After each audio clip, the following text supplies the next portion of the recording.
Hi, welcome back to Everyday Behavior. My name is Dr. Mary Ann Shepard, and this is the sixth video in our video series this month on instructional assessment for severe and profound developmental disabilities, but also for behavior challenges.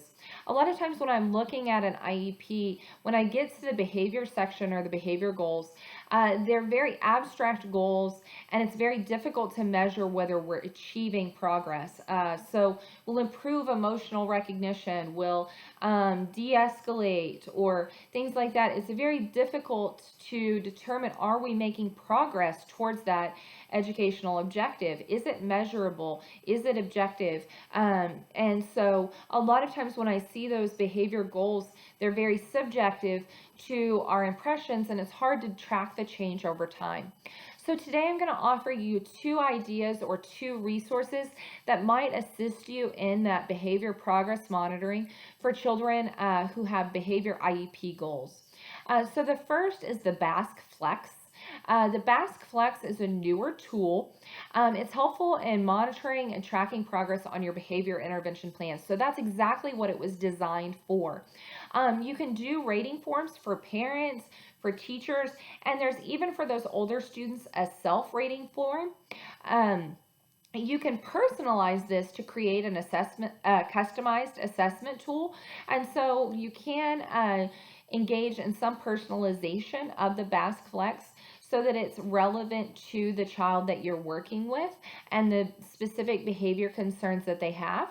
And it allows you to monitor not just externalizing, but also internalizing behavior concerns and social concerns. So we talked about in the last video that sometimes our behavior intervention is due to a social skill deficit. So sometimes we see those behavioral challenges due to that social deficit.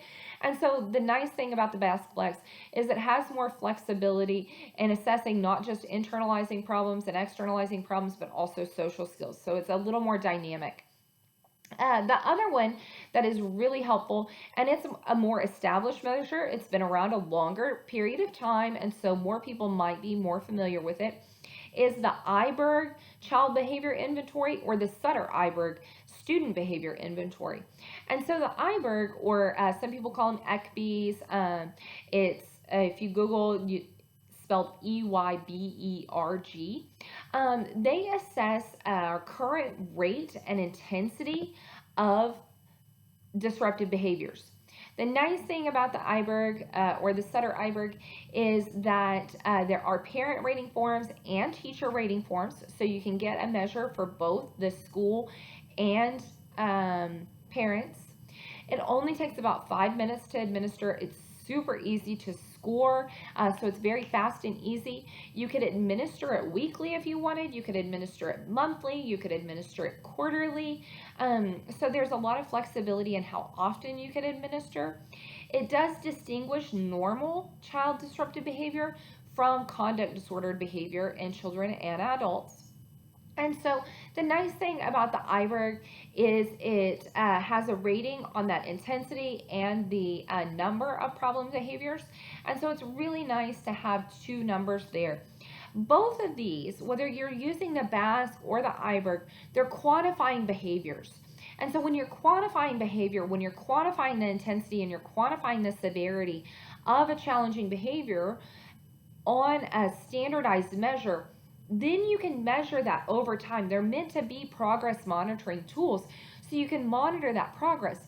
So now instead of saying we'll improve emotional recognition or emotional regulation or something like that, now you have these two measures that are going to be able to say, are we really improving? Is it just the feeling that we're improving? Is it just that last week when we asked the teacher it was a bad day?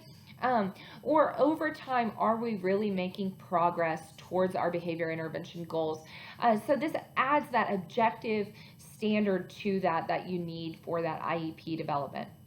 I hope you find these resources helpful. You can find both of them online. And I also encourage you to look for additional information on my website at www.everydaybehaviors.com. And if you like this information, please like us on Facebook, follow us on YouTube so you can stay up to date with our most recent information. Thank you and have a wonderful day.